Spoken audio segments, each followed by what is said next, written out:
5 prisonniers, coifes de tetes de Bélier. s'errant conduits sur la place pour être exécutés publiquement. L'exécution avait pour seul but de démontrer la puissance d'une nouvelle lame géante de 30 mètres, conçue pour la décapitation. L'un des condamnés, en larmes, implora, racontant comment il avait travaillé sans relâche jour et nuit, pour finalement tomber entre les mains de la cruauté humaine. Il supplia le capitaine de la garde de le laisser tranquille, mais il ne reçut que l'ordre froid et inflexible de procéder à l'exécution. L'énorme lame s'abattit avec un fracas brutal, et la scène sanglante fit chanceler le capitaine. La foule, cependant, Explosa en acclamations frénétiques.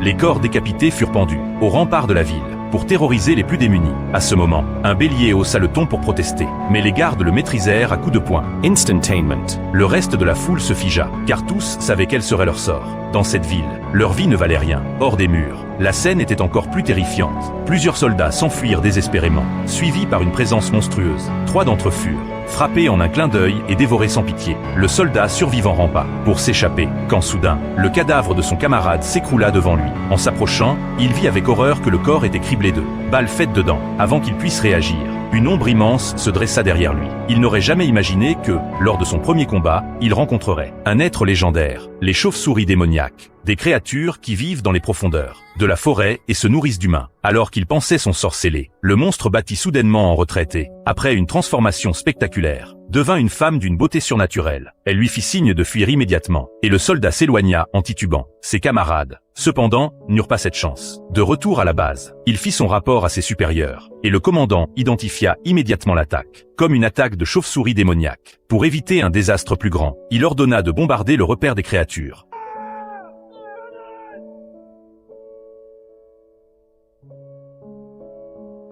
Les cris à glacer le sang résonnèrent dans la vallée, et les monstres, engloutis par les flammes, fuirent comme ils purent. Mais cette attaque provoqua la fureur du chef de l'espèce.